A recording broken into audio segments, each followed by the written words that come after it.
sabi po, mas marami daw po ako matutulungan kapag po nakaposisyon. So yun lang po talaga yung bagay na nagpa-oo sa akin.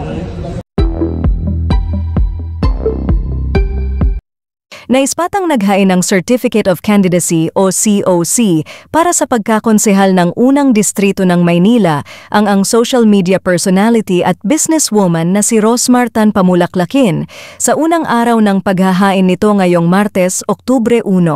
Sa panayam ng media kay Rosmar, sinabi niyang wala naman daw sana siyang balak tumakbo at pasukin ang politika, subalit may nag-push lang daw sa kanya para subukin ang public service.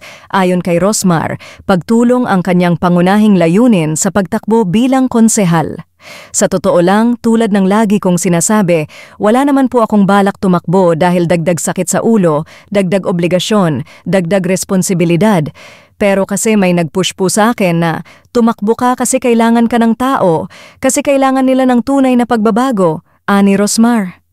Dagdag pa ni Rosmar, simula pagkabata ay tumutulong na siya sa kapwa at maging sa stray animals gaya ng mga aso, kaya ito na ngayon ang nakikita niyang misyon niya sa buhay.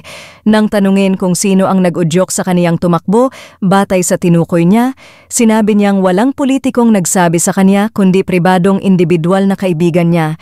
Bukod dito, tumatakbong independent si Rosmar at hindi kasali sa alinmang partido.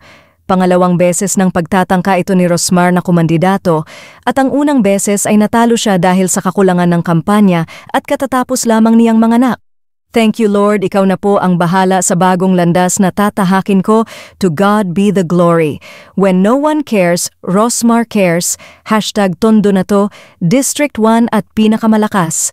Captions ni Rosmar sa kanyang social media post matapos makapaghain ng Certificate of Candidacy ngayong araw.